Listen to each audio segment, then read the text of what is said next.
ಕಲಾವಂತರು ಶಾಣ್ಯರು ದೊಡ್ಡವರು ನಮ್ಗಿಂತಲೂ ಹಿರಿಯರು ರಾಮ ಮಹಾಭಾರತದೊಳಗಿಂದು ಯಾರತ್ತ ಕೇಳಿದ್ರೆ ಪಾಂಡವರೊಳಗಿಂದ ಭೀಮ್ ಇದ್ದಂಗ ಅವ್ರ ಭೀಮ್ ಇದ್ದಂಗ ನಾವ್ ಸುಮ್ ನಕುಲ್ ಸರ್ ಇದ್ದಂಗ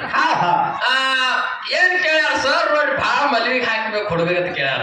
ಏನ್ ಕೇಳ್ಯಾರಿಪ್ಪ ಏನ್ ಕೇಳ್ಯಾರ ಅಂದ್ರ ಡಂಕನಾಡ ದೈಗೊಂಡಗೌಡ ಕತಿ ನಿಮ್ಗೆ ಹೇಳ್ಯಾರ ನಾವೇನ್ ಹೇಳುದ್ರಿ ಈಗ ಹೌದು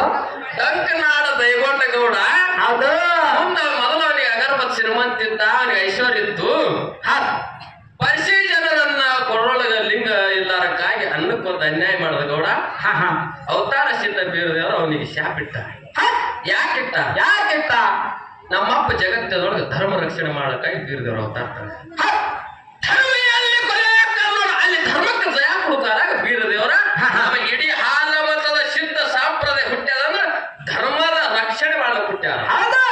ಅಮೋಘ ಸಿದ್ಧ ದೇವರ ಸಿದ್ಧ ಸಂಪ್ರದಾಯ ಇರಲಿ ರಾಣಿಗರ ಮುತ್ತಿನ ಸಿದ್ಧ ಸಂಪ್ರದಾಯ ಇರಲಿ ಡಂಕನಾಡ ದೈಗೊಂಡಗೌಡನ ಸ್ವಕ್ಕ ಮುರಿ ಸಂಬಂಧವಾಗಿ ನಮ್ಮ ಅವತಾರ ಸಿದ್ಧ ಬೀರದೇವರು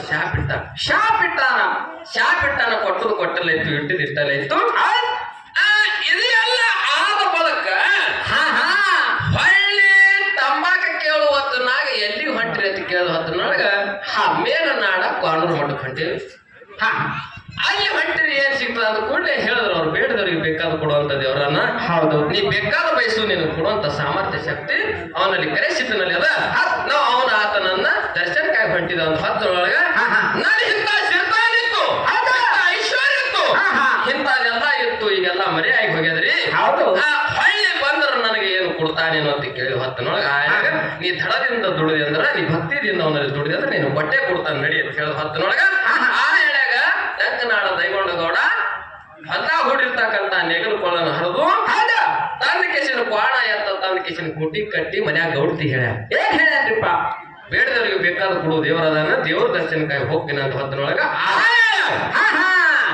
ಗೌಡ್ತಿ ಅಂತ ಹೇಳ ಊದಿನ ಉಪ್ಪಿನ ಹಳ್ಳ ಒಯ್ಬೇಕು ಗೌಡ್ರ ನಾ ಶಕ್ತಿ ಸಾವುಕಾರ ಮನ್ಯಾಗ ಕುಟ್ಟಿ ಬಿಸಿ ಎರಡು ತುತ್ತಿನ ದುಡ್ಡು ಇಟ್ಟೀನಿ ತೊಗೊಂಡು ಹೋಗಿರತ್ತೆ ಕೊಟ್ಟ ಬಂದು ಡಂಕನಾಡ ದೈಗೊಂಡಗೌಡ ಕಾಣೂರು ಮಠದಾಗ ಒಂಟಗಾಲಿ ತಪಸ್ಸರಿ ಮಾಡಿ ಮುಂದೆ ಶಿರ್ತಾನ ಪಡ್ಕೊಳ್ಳೋಣ ಇದು ಕತಿ ಬರ್ತದೆ ಇಲ್ಲೊಂದು ಅವ್ರು ಮಲು ಇಟ್ಟಾರ ಏನ್ ಕೇಳ್ಯಾರ ಅಂತ ಕೇಳಿದ್ರ ಏನ್ರಿಪ್ಪ ಆ ಪರಿಶಿ ಜನರು ಅವ್ನು ಹೊಲ್ದಾನ ಹೈದ್ ಹೊಂಟಿದ್ರು ಹೊಲ್ದಾನ ಹೈದ್ ಹೋಗೋತನಾಗ ಇವ ಕೇಳಿ ಮನಿಗೆ ಬಂದಾನ ಮನಿಗೆ ಬಂದಾನ ಅವ್ರು ಹೋಗ್ಯಾರ ಮನಿಗೆ ಬಂದಾನ ಮನಿಗೆ ಬಂದು ಇಟ್ಟೆಲ್ಲ ಸೌರ್ಸಿ ತಯಾರಾಗಿ ಹೋಗೋಟಿಗೆ ಅವ್ರು ಮುಂದೆ ಹೋಗ್ಯಾರೋ ಏನ್ ಅಲ್ಲೇ ನಿಂತಾರೋ ಮುಂದೆ ಹೋಗಿರಂದ್ರೆ ಯಾವ ಊರ ಹೋಗ್ಯಾರ ಎಲ್ಲಿ ಭೇಟಿ ಆಗ್ಯಾರ ಹಿಂದ್ ನಿಂತಿರಂದ್ರೆ ಯಾಕೆ ನಿಂತಿರೋ ಹಿಂಗ್ ಕೇಳ್ತಾರ ನೋಡ್ರಿ ಅದೇ ಕೇಳ್ತದಂದ್ರ 9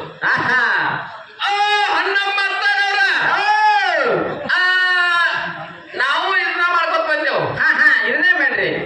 ನಾವು ನಿಮ್ಮಂಗ ಒತ್ತಾಟಿ ಕೂಗ್ ಹೊಡೆದು ಒತ್ತಾಟಿ ಓಡ್ ಹೋಗೋರಲ್ಲು ಎಲ್ಲಿ ಕೂಗ್ ಹೊಡೆದೇವ ಅಲ್ಲೇ ನಿಂತೇವ್ ಬಾ ಅಂತ ಹೇಳ್ತೇವ್ರು ನೀವು ಯಾಕಡೆ ಕೂಗ್ ಹೊಡೆದ ಯಾಕಡೆ ಹೋಗ್ಬೇಡ್ರಿ ನಿಮ್ ಪ್ರಶ್ನೆ ಉತ್ತರ ಕೇಳಿ ಹೇಳ್ರಿಪ್ಪ ಯಾವಾಗ ಡಂಕನಾಡ ದೈಗೊಂಡಗೌಡ ಕಾಣೂರು ಮಠಕ್ಕೆ ಬರ್ತ ಅಂತ ಹೇಳಿ ನೋಡು ಆ ಎಳೆಯಾಗ ದೈಗೊಂಡಗೌಡ ಅವ್ರಿಗೆ ಕೇಳ್ಯ ನಾ ಬರಾಮದಿನಿ ನೀವು ಎಲ್ಲಿಗಿರ್ತೀವಿ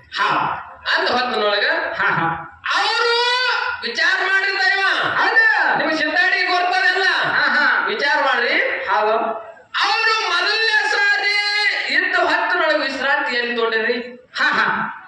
ಬೆಟಗೇರಿ ಭೂಮಿ ಆಗದೆ ಡಂಕನಾಡ ದೈಗೊಂಡಗೌಡನ ಹೊಲದಾಗೆ ತಗೊಂಡಿರು ಹೊಲದಾಗ ವಿಶ್ರಾಂತಿ ತಗೊಂಡು ಊಟ ಮಾಡೋ ಹೊತ್ನಾಗ ಇವ ಬಂದ ಕೇಸಿನ ಅವ್ರಿಗೆ ಅನ್ಯಾಯ ಮಾಡ್ಯಾರ ಅಲ್ಲಿ ಬಂದು ಮುಂದೆ ಅಲ್ಲಿ ವಿಶ್ರಾಂತಿ ಮಾಡ್ಬೇಕಂದ್ರೆ ಇವನ್ ಆಸ್ತಿ ಅಂತ ಸ್ನೇಹ ಹೋಗ್ಯದ ಅಲ್ಲಿ ಯಾಕೆ ವಿಶ್ರಾಂತಿ ತೋತ ಅವ್ರು ಹೇಳ್ಯಾರ ಅದೇ ಬೆಟಗೇರಿ ಸೀಮೆಯಾಗ ನೀರಿತ್ತ ಅಲ್ಲಿ ನೀರಿನ ತೌಲಿ ನಾವು ವಿಶ್ರಾಂತಿಗೆ ಇದ್ದೇವೆ ನೀನ್ ತಯಾರಾಗಿ ಬಾ ಅಂತ ಹೇಳ್ಯಾರ ಓಡುತ್ತ ಹೋಗಿ ಗೌಡ ಎಲ್ಲ ಸರ್ವ ಸಾಮಗ್ರಿಗಳ ತಗೊಂಡು ಕಿಸಿದ್ರ ಸರ್ವ ಸಾಮಗ್ರಿ ಅಂದ್ರೆ ಏನು ಅವ ತಯಾರಾಗಿ ಕೇಸಿಂದ್ರ ತುತ್ತಿನ ದುಡ್ಡು ತಗೊಂಡು ಅಲ್ಲಿ ಗೌಡ್ತಿಗೆ ಮನ್ಯಾಗ ಹೇಳಿ ಬಂದ ಕೇಸಿಂದ್ರ ಅಲ್ಲಿ ಪರಿಶೀಲನ ಕೂಡಿ ಕೇಸಿಂದ್ರ ಅಲ್ಲಿಂದ ಅವ್ರ ಜೊತೆಯಲ್ಲಿ ಅವ್ರ ಸಂಗಟ ಊಟ ಮಾಡಿಕೊಂಡು ಕಾಣೂರು ಮಠಕ್ಕೆ ಹೋಗಿ ಸಿರ್ತಾನ ಪಡ್ಕೊಂಡು ಬಂದನಂತ ನಮ್ಮ ಹಿರಿಯರ ಹೇಳಿಕೆ ನೀವು ಮುಗಿಸೋಣ ಅದಕ್ಕೆ ಬಹಳಷ್ಟು ಮಾತು ಹೇಳಾದೆ ಅದೇ ಬೆಟಗೇರಿ ಊರಾಗೆ ನೀರಿನ ಹಳ್ಳ ಅಲ್ಲಿ ನೀರಿನ ಅನುಕೂಲಿತ ವಿಶ್ರಾಂತಿ ಮಾಡ್ಯಾರ ಗೌಡ ಬರೋ ತನಕ ಹೌದ್. ಅವರು ಅವ್ರ ಜೊತೆ ಊಟ ಮಾಡ್ಕೊಂಡು ಕಿಸಿದ್ ಹೋಗ್ಯಾರ ಹಾ ಹಾ ಇಟ್ಟು ನಿಮ್ಮ ಉತ್ತರ ಖುಲ್ಲ ಹೌದ್. ಅದಕ್ಕೆ ಬಹಳಷ್ಟು ಮಾತು ಹೇಳಾರ್ದೆ ಹೇಳಾರ್ದೆ ಇನ್ನೊಂದು ಮಾತೇನು ಕೇಳೋದು